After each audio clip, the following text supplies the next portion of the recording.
Hey everybody, Brant Frost here after a while, and we're sitting here with Senator Colton Moore, who's been all in the news leading the fight down here at the state capitol to get a special session. And I was so proud to support Colton in his last election and to have known him for so many years, one of the truly great patriots our state has produced. I wanted Colton to tell you all about what you can do to help him down here. Hey, Brant, I appreciate you sitting down today and coming out to this wonderful rally that we had at Liberty Plaza.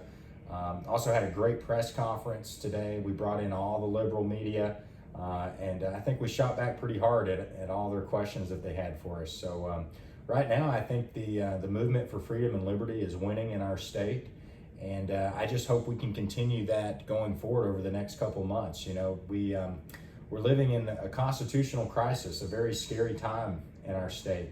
You know, the President Donald Trump and 18 others have been taken political prisoner, potentially facing the rest of their life in jail. And what crime did they commit? Well, in my opinion, they didn't commit any crime. They were using their God-given right of freedom of speech to question the integrity of an election. And, you know, no different than Stacey Abrams or Hillary Clinton. But we treated them like Americans. We didn't prosecute them. The way But it was different, you see, because Donald Trump represents a threat to the system. Stacey Abrams is part of the system. There's the difference. Well, when I say constitutional crisis, let me give you some insight there too. I mean, I have a fellow senator, you know, one that's being indicted, another that's a co-conspirator, and there's others who are reluctant to say anything, Brant, because they're worried they're going to find themselves in the crosshairs of the judicial system. And, you know, the governor continues to say, well, we have separation of powers. Well, right now, the judicial branch is going so rogue that it's now inflicting a chilling effect onto the republic, my fellow senators in the legislative branch. The branch that constitutionally is recognized as the most important branch of government, the one that has all of the great checks and balances, like the power of the purse, right? I mean, we get to decide what citizens are taxed and how that money is being spent. And Georgians across the state do not want their tax dollars funding this type of rogue, fascist, you know, very authoritarian government. It does seem to be a convergence, and fascist is a good example because you see this convergence, not just of the private media corporations with Fannie Willis, but also the convergence of the safe Republicans with all the Democrats, the Republicans who want to stay safe by not posing a existential threat to the power base and the elite of this country. They'll talk a good game, and they'll only push as far as they're allowed to. You know, the governor will do some things, but he won't fundamentally challenge the system. These legislators are terrified of doing that because they know if they're a genuine threat, as you are, as President Trump is, then they're threatening you. Now we're hearing that some senators are threatening to sic the GBI on their own constituents, and maybe try to say that you were an instigator, so they should investigate you too. All those things are just ridiculous claims. I mean, I was having a conversation with a senator before we sat down here, and he was just very upset with me. And at the end of our conversation, of course, I barely could get a word in edgewise. I said, you know, it's ridiculous, and I'm disappointed that you're more upset with me than you are with Fannie Willis. Very historical time here in our state, and I think it's going to go down in the history books as to who stood up for the rule of law in our Constitution and who stood for the authoritarian Fannie Willis. Exactly, and I know why, having served down here a few years myself as an aide to a senator, and I understand why he's more mad at you, because if you hadn't done what you had done, his constituents would not be pushing him so hard. They wouldn't be pushing on him because it would just be an amorphous blob. Like, why don't the Republicans do something? But you have focused the attention on some senators in particular who could and should do something about it. This is truly unique in the history of our state, folks. You know, historically, you had a lot of people who were very good and voted great, like Colton does, but they never took it outside the state capitol. They might give a speech occasionally in the well, and they voted right, but they never tried to use the grassroots and mobilize them to target specific districts, specific senators or representatives. And other state representatives and senators have done this in other states.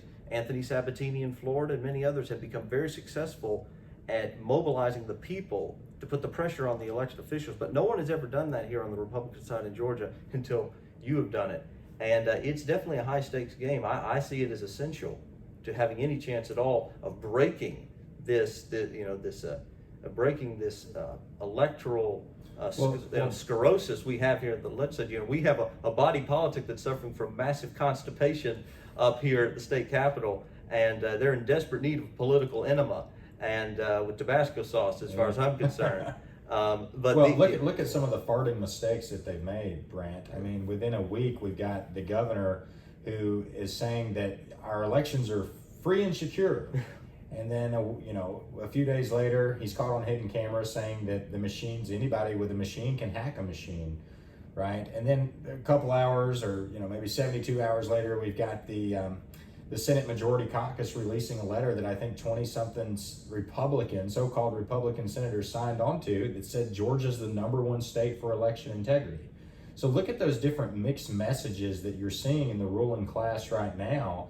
They don't know how to respond to this type of heat. I mean, great President Ronald Reagan, what did he say? He said, if they can't see the light, give them the heat. And that's exactly what we're doing today.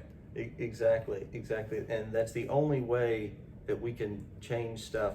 And I would encourage y'all to do what Colton's about to tell you to do in contacting your legislator, but also be ready next year. We're in a government building, so I'm not going to do any politicking, but most of us in these hard economic times don't have a lot of money to give to candidates, but the value of spending a day of volunteerism, knocking on doors for a candidate in a race next year is the equivalent of easily $200 or $300, $400 contribution in terms of the value it brings to a campaign. So y'all should, as you're planning your schedule next year, remember the next May primaries, probably should put aside a little time to do a little active citizenship. And of course, it's in May, not August.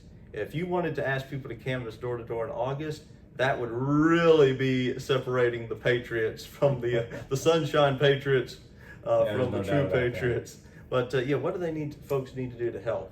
Well, right now you need to be contacting your state senator, your state representatives, and saying, why haven't you taken a step as a legislator to call for a special session?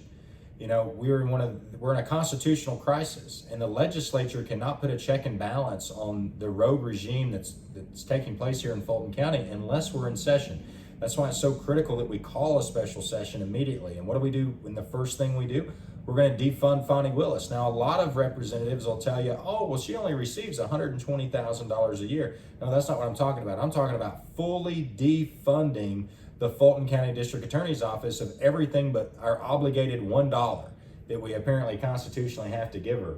But I know my constituents do not see their tax dollars being well spent with Fonnie Willis. And a lot of legislators may tell you that a special session is spinning our wheels or a waste of taxpayer money. Well, if you think we've got a $32 billion budget, $70,000 a day for a special session, I don't know how many zeros after the dot that is in percentage points, but I would say it's a very small, minuscule amount, considering the millions of taxpayer dollars that are being spent in Fonnie Willis's office right now to take on political prisoners. We've also got to investigate Fonnie Willis. Why did that indictment come out hours before the grand jury ever concluded? Even former Speaker Newt Gingrich, he alleges, to his understanding, that Washington, D.C. called up Fonnie Willis and said, make sure you get that indictment out right away because of some other stuff going on with Hunter Biden, supposedly. So there's a lot of things that need answers, a lot of questions that we have. The legislature has that ability, but we don't get to flex that authority unless we're in session. So please call your legislator, demand a special session. If they give you some nonsense about this prosecutorial commission that's going to take care of things, remind them that that commission hasn't met yet. It's being challenged constitutionally, and once it does meet and sets up its rules, those rules also have to be approved by the Supreme Court. So there is no time frame as to when that's going to get done. And even if it does investigate and take out Fonnie Willis, we still have our tax dollars funding this type of rogue regime.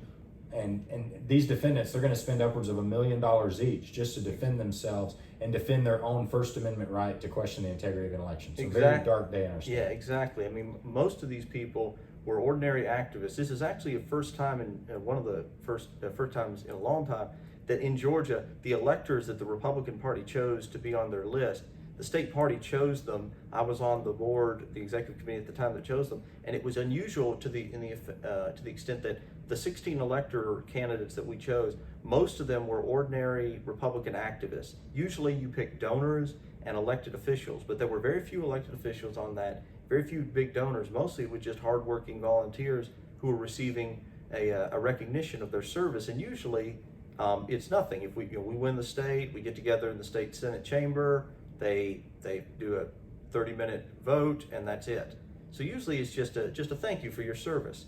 Now these folks are facing basically their lives being ruined, and it could have been any one of us who'd been volunteering with the party for a while and had asked to serve, and if we'd been chosen, we could be in this situation right now. Very hardworking, decent folks facing the ruination of their lives because they're in the way. Willis is after Trump, right, and she's just trying to use these people, but she's willing to destroy lives in her effort to be a good little minion of the Biden regime to get rid of Trump. When they're going after you this hard, you're a threat. So folks, you need to help and do what you can to support Colton and his efforts and to push this effort around the state, because they will say no. They will say, well, we can't do this or we shouldn't do that, until a couple of them start to crack, and until the governor, if the governor feels like he has to do it, then all those people who are against you will turn on a dime and say it's okay. And if we get enough senators and reps to do it, I think the governor will start to listen. The governor has, like all politicians, has a finely tuned ear to the prevailing wind. If we can create enough wind in the right direction, you'll be amazed how fast the politicians will trim their sails, to use a nautical term, in the direction they need to go. Well said, Brent. Folks, thank you, and Brent, appreciate you having me. Well, I appreciate everything y'all are doing. And I appreciate everybody who donated and volunteered for Colton a couple of years ago to get him here in the legislature. Sometimes we run candidates, and most of the time the best candidate doesn't always win, but occasionally he does, and he not just wins, but serves in a big way, makes a big difference, changes the course of history. And I think in this case we have just such a man. So a special thank you to all of y'all who supported and voted for Colton and supported him in so many different ways over the last few years. Thank you, folks. We'll talk to you soon. Thank you.